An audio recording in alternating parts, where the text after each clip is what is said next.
Have you ever been waiting for something and you thought, man, I wish God would just speak to me?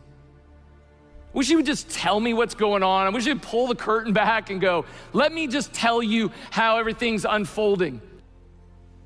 I mean, we live in a time that makes it so hard to wait, don't we? I mean, we live in an instant culture. But that instant culture makes it so hard for us to wait. It really does. We don't wait well. But the fact of the matter is, every single person, you and I, all of us are waiting on something, aren't you? What if waiting wasn't something that we kind of grinded our way through, but it really was a gift of God? What if in the waiting, God was gonna tell us something about faith? A God that is an instant God does not require any faith. What if in the waiting, God wanted to reveal something about our heart and our life and our character and our nature that we otherwise wouldn't see or know? What if waiting wasn't something to be ignored or to be pushed back? What if it was something to be invited in and be embraced? The waiting is not wasted if you invite Jesus into the middle of it. God is at work in your life, maybe even especially in the moments you don't see him, the moments he's not answering the prayer the way that you prayed the prayer. And is it possible that he's actually working all around me, but my eyes aren't seeing it?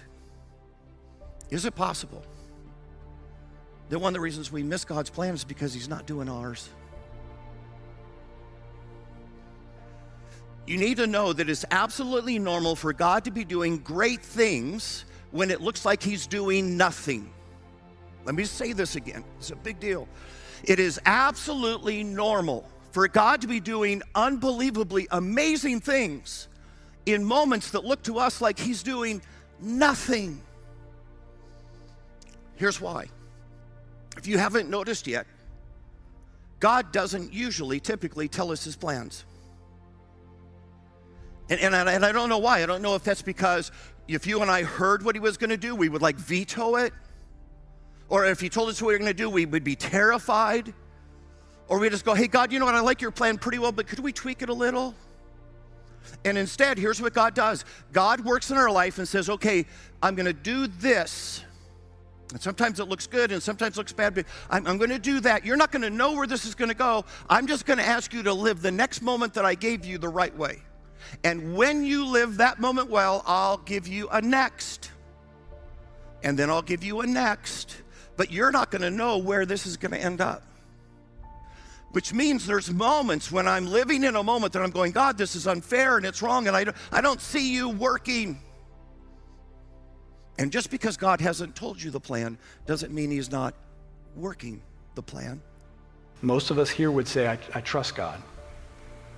Most of us here would say, I trust his plan. I believe that he has my best interest in mind. The hard part is, can we trust his timing? Patience and the ability to wait on God suggests that we trust his timing. That's why waiting on God is hard. But you know what's worse than waiting on God? Wishing that you waited on God. That however long you have to wait, it will be worth it because God's timing is perfect. See, we understand timing when it comes to other things in this life. You put cookies in the oven and they're supposed to take 20 minutes and you take them out after 5, they're not ready yet. But when we can't see God working, we grow impatient. We take matters into our own hands and we make a mess because we can't see what he's doing. He's up to something, we just can't see it. So while we wait, we can either make things worse by taking matters into our own hands, or we can allow the wait to build our character. We can allow the wait to grow fruit. We can allow the wait to remind us that he's good. And not only is he good, but that he's trustworthy and that his timing is best. So there is a power in waiting.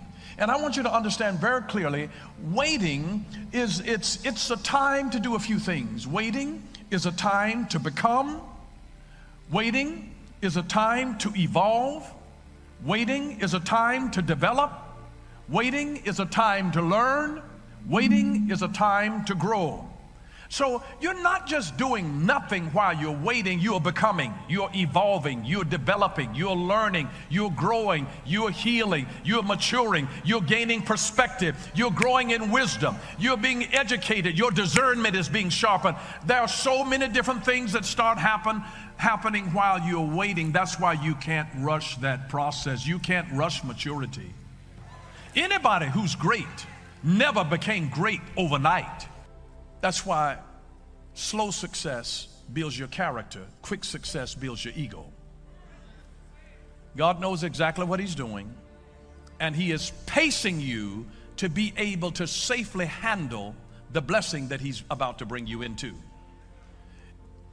But in life, it's not that the events get easier as you get older, it's that you get wiser and you get stronger. When you work out in the gym, if you've been lifting a certain weight, it'll feel like the weight has gotten easier now. The weight has not gotten easier. It's the same. You've gotten stronger. You see, God's building strength in us. So if you go in and do the same thing every day, you don't even realize that strength is happening until one day you go in and what you started off struggling, shaking to lift, now you can pump it. You start with that. You start with that. It's not that the weight got lighter, you got stronger. And so that's what God does over time. He's strengthening us. Now there's a man by the name of Ronald Wayne. Some people don't know him, and there's a reason that they don't know him. But he was one of the co-founders of Apple, along with Steve Jobs and Steve Wozniak.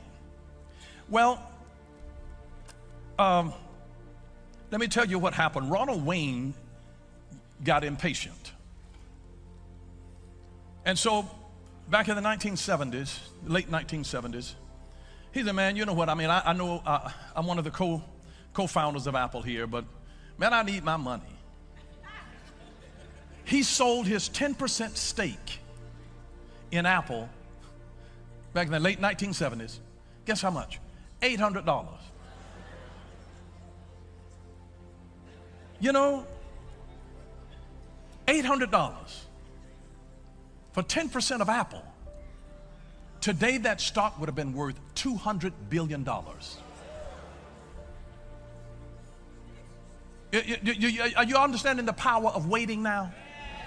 But you've got to be able to have the big picture, the long view in mind, or else you'll sell your birthright for a bowl of beans. You've got to be able to see the big picture. You've got to be able to see the big picture. Maybe it's possible that God is delaying whatever it is in your life simply because He has something bigger He wants to do. I don't always know why God isn't on time. I don't know why sometimes He doesn't show up when we want Him to. But I can tell you this. I know that He loves you. I know that you can trust Him, and you can continue to believe Him in the meantime.